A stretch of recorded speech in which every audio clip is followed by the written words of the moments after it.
I mean, I think the biggest thing, probably leadership. I mean, I'm one of the older guys in the locker room. I've been through a lot. I've seen a lot, so I've been able to, communicate with the younger guys about the things that I see. But also, I mean, it's not all me. It's the reason why we're 2-0. There's good energy in this organization. Real young energy that's really exciting. And, my job is just to help any way I can, whether that's talking to the guards or, even helping out with the coaching staff as well. So I'm just doing whatever I can possible to make a positive impact on the organization and, try to sign for the rest of the year or something. Yeah, have you had discussions? Have they talked to you about that? Nah, I go into everything with no expectations. Hopefully, they see the impact that I make each and every day by being in here. And, I just try to worry about the things that I can control, and that's being a leader and focusing on the ways that I can help in this locker room and then go from there. What is it like being back in the locker room with Harry? We're locker room, like we sit right next to each other just like we did in Boston. So it's dope, man. It's dope to see his growth. It's dope to, I was there when he was a rookie and not really playing that much. And to see that, he's, one of the cornerstones of a franchise, taking full advantage of his opportunity. Like even last game, he took over in the fourth quarter a little bit, and it was just like, it's like a proud big brother like moment just to see him, because I know how much he loves the game. I know how much he cares about, being really good at the game of basketball. So it's amazing moments to really sit back and see a player like that I seen when he first came in, and to see just his maturity and his growth on and off the floor. And, like I said, I'm just here to help and here to push him in ways that, maybe some people can't. For those of us from Boston, obviously, who are contenders, how are you? How am I? Yeah. I'm great. Honestly, I'm great. I'm in a great place physically. I'm appreciative of this opportunity. And, my ultimate job is just to stick in the league again, try to get an opportunity where, I'm impactful, whether I play or not. And, that's the ultimate goal. I know I got a lot of years left in the league to play at a high level if given the opportunity. But I also know what I can bring to a team, whether I play or not. And, that's leadership, accountability, and all those things that, that I bring to the table each and every day, no matter what happens. How challenging have these last few years been? I mean, it's been very challenging. Like, at the end of the day, I'm human.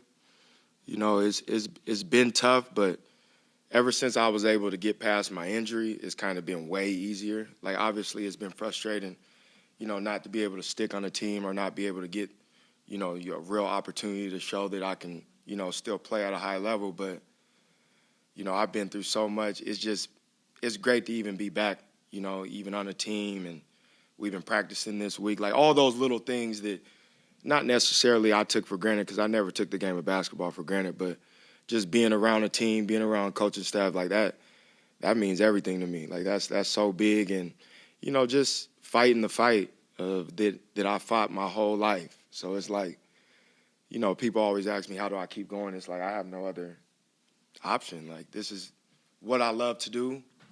This has been my story of having to fight each and every step of the way. And, I was talking to my close friends the other day about it. Like, it's never been easy for me. So, like, 11 years in, why would it start being easy now? So, but overall, I'm in a great place. I can't complain. Like, my family's healthy. I'm healthy. The Hornets seem to like me a little bit. So, that makes me have a smile on my face. So, I just try to keep pushing and keep staying positive. Even now the president of basketball, Mm-hmm. which is pretty crazy in itself. But Yeah. you mentioned that you guys talk on a pretty regular basis. Were there conversations, and have there been conversations about a reunion in Boston? I mean, I've tried to have conversations about that, but, I don't know. It's hard to speak on because I've opened my arms to try to come back in so many ways. And it's not even about playing and trying to, pick up where I left off. Like, I'm past that moment. But I know there's been times where I can help in that locker room. I'm not in there every day, so I can't speak on what's going on. This is from the outside looking in, but I felt there's been times where Brad could make a call and give me an opportunity, and it hasn't happened. So that's very frustrating because the relationship we have, the friendship we've been able to have over the years, I felt like there's been opportunity to make that happen, and it hasn't. So that's disappointing in a lot of ways because I love Boston. I love everything about, the city of Boston, and, the people who show me the most love is obviously from Boston. So, it's frustrating, but like I said, I've done my part in so many ways of trying to, make a comeback and make a reunion. And it's not even about playing. I could just help. And I tell everybody that I can help without putting the ball in the basket. And I think a lot of people understand that and know that. But, things happen, and it's like I'm not faulting anybody for, not being able to come back. I just thought, with how close we are, how close, I am to a person like that, I thought, there would be an opportunity, but there isn't. So you just move on and you wish them well. And, I still have a lot of love for, everybody that impacted my life in the city of Boston.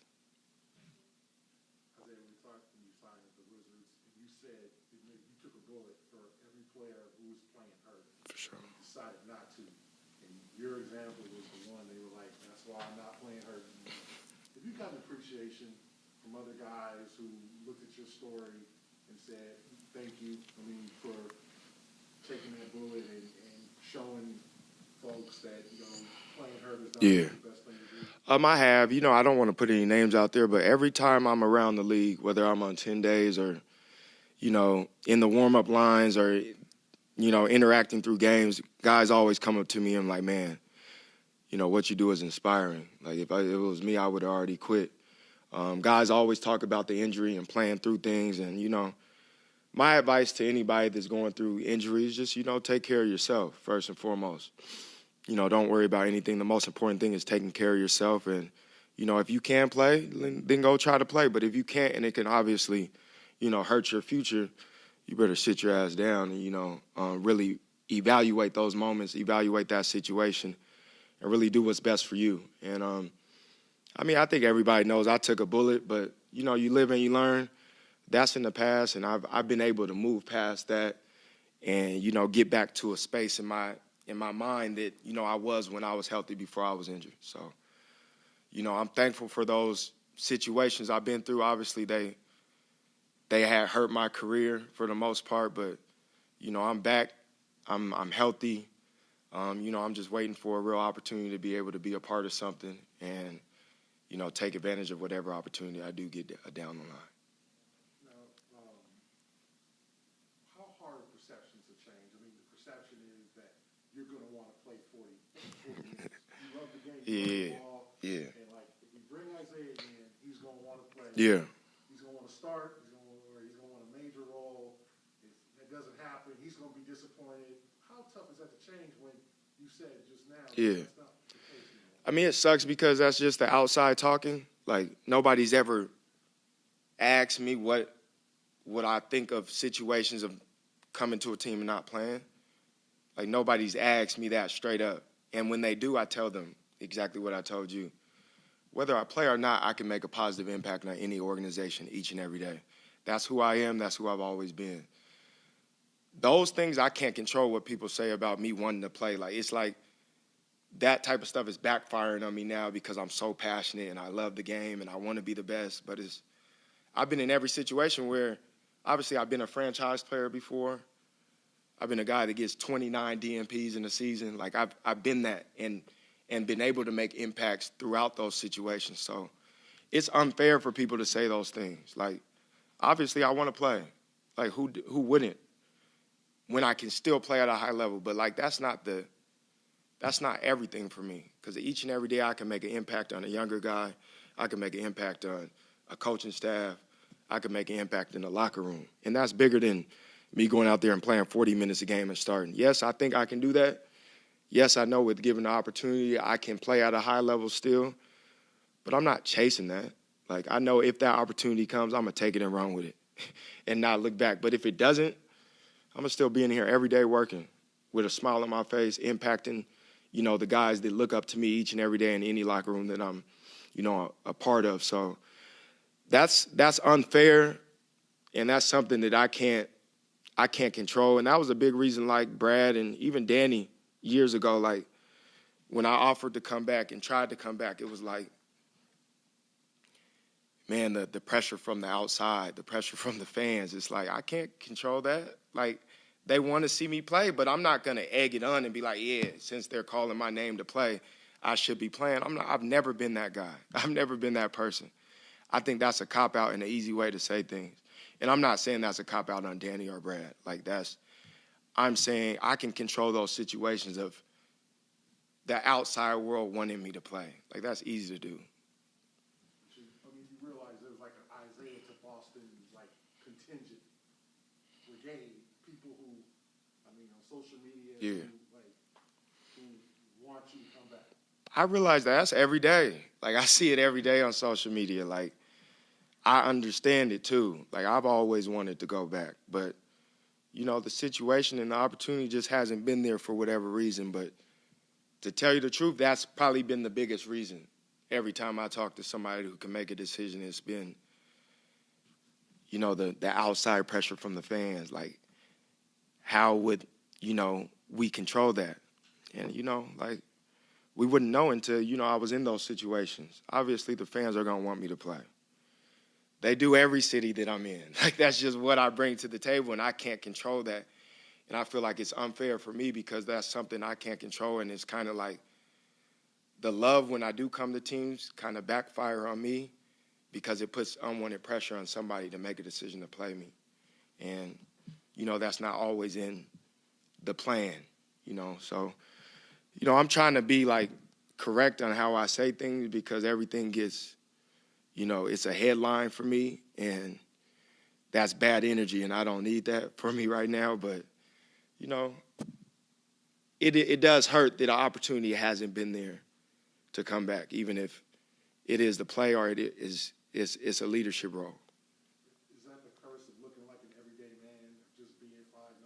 Is that the curse of just having so many normal, regular people relate to you because you're not 6'8"? Yeah. Is that kind of the curse of that? I mean, it feels like it backfires on me now. Like, at one point, it was good to have all those, like, you know, standing ovations and everybody wanted me to play. But, you know, sometimes when I have those now, it'd be like I be trying to calm everybody down. Like, it's just not always good for the outside looking in for whatever reason. But, you know, like, I can't control it. I appreciate all the love I get from everybody. Like, that shit means everything to me because, you know, what I've been through, and for people to continue to support me each and every day, that's a lot.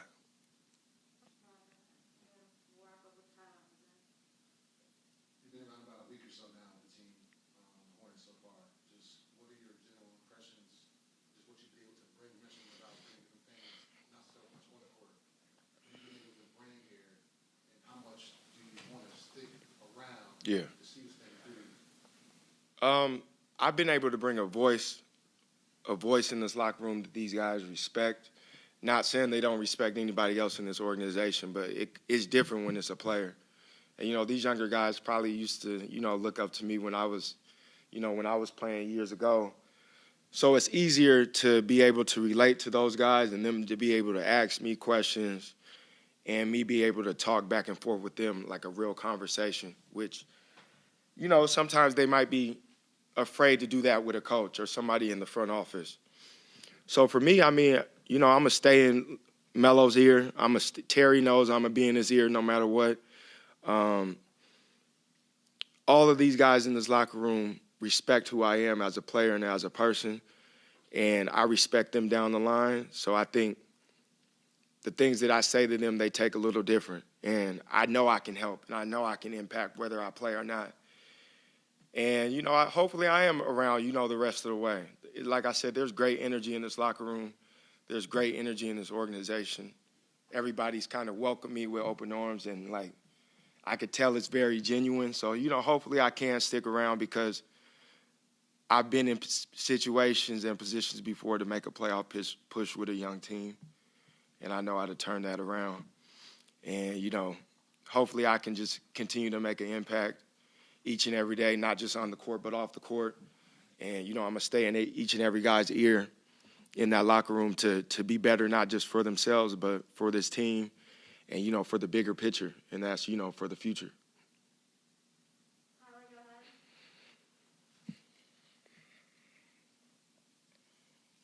Tyler, go ahead.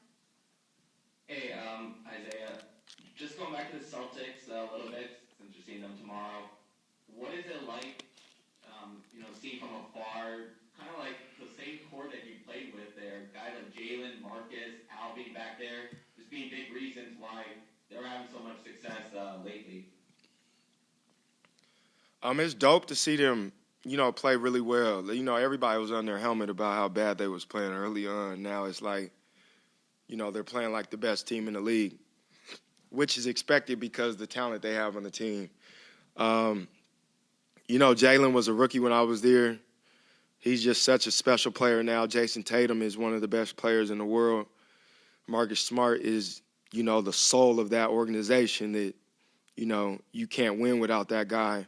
Al Horford is a, ultimate professional that brings it every day, and you respect guys like that. So, I'm not surprised with how well they're playing. I'm happy for those guys. I watched their game the other day against Brooklyn, and it was an exciting game. So I wish them nothing but the best, until they play a team that I'm a part of. So, but I'm happy for them guys. Genuinely, I'm happy for the success that they brought to that city. And, for me, it's always been love and nothing but that. And it will always be that.